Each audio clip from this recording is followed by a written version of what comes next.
ঘরে ছিল কিছুটা লতি, তাই ভাবলাম আপনাদের জন্য নিয়ে আসি একটা ছোট্ট রেসিপি।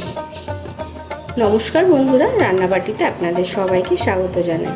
আজকে নিয়ে এসেছি আরেকটা নতুন রেসিপি, লতি পাতুরি। একটু অন্যরকম, ভিন্ন স্বাদের, ভিন্ন রকম পদ্ধতিতে। চলুন শুরু করা যাক। লাগছে এখানে লতি, 3টে মিডিয়াম সাইজের পেঁয়াজ কুচিয়ে নিয়েছি, আর নিয়েছি 1 চামচ মতো রসুন কুচি, আর লাগছে একটা ছোট্ট টমেটো, বেশি বড় দিলে ভালো লাগবে না।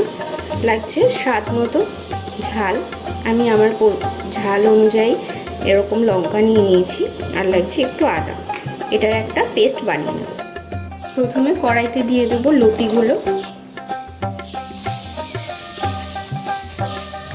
এবার দিয়ে দেবো পেঁয়াজ কুচি, দিয়ে দিচ্ছি এখানে রসুন কুচি, এবার দিচ্ছি আদা লঙ্কা টমেটোর যে পেস্টটা করেছিলাম ওইটা দিয়ে দেবো। এখানে স্বাদ মতো লবণ দিয়ে দিচ্ছি, একটু 1/4 চামচ হলুদ গুঁড়ো। এবার দেব সর্ষের তেল,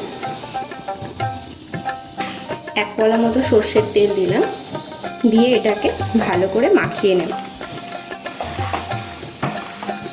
আমি এখানে জলের ব্যবহার করলাম না, কারণ আদা লঙ্কা টমেটোতে যে পেস্টটা করেছিলাম অল্প একটু জল দিয়েছি, ওটাতেই হয়ে যাবে।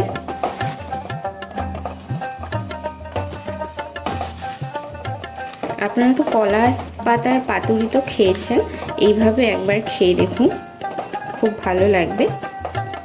খুবই সহজ আর খুবই অল্প সময়ে হয়ে যায়। এবার গ্যাসটা ধরিয়ে দেব। প্রথমে মিডিয়াম ফ্লেমে রেখে ঢাকা দিয়ে দেব। 5 মিনিট মতো মিডিয়াম ফ্লেমে রেখে দেব। 5 মিনিট মিডিয়াম ফ্লেমে রাখার পরে এবার একটু দেখে নেব।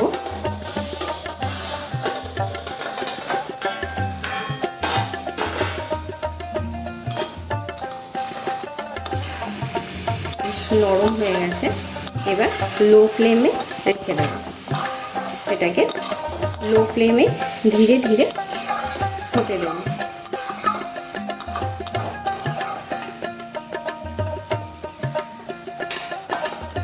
আবার ঢাকা দিয়ে দেব। 10 মিনিট পর দেখি।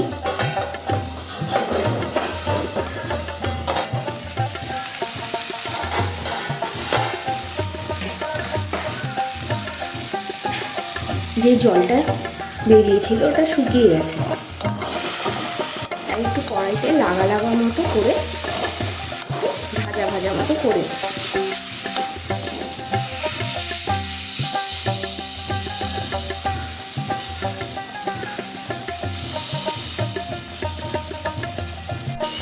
লতিগুলো সেদ্ধ হয়ে গেছে।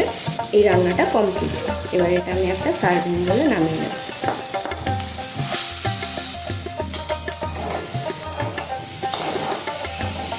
আমি এরকম একটা ডিশে নামাচ্ছি।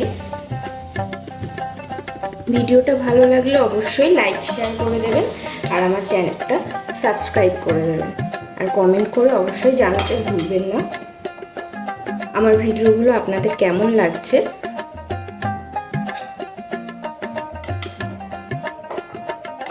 আর আমার ভিডিওগুলো যদি আপনারা সবার আগে পেতে চান তাহলে পাশে বেল আইকনটা অবশ্যই ক্লিক করে দেবেন।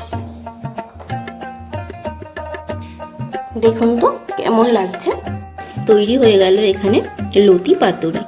নতুনভাবে, নতুন পদ্ধতিতে, নতুন স্বাদে থাকলো আপনাদের জন্য এই রেসিপিটা। ভিডিওটা পুরোটা দেখার জন্য অনেক ধন্যবাদ। দেখা হবে পরের ভিডিওতে।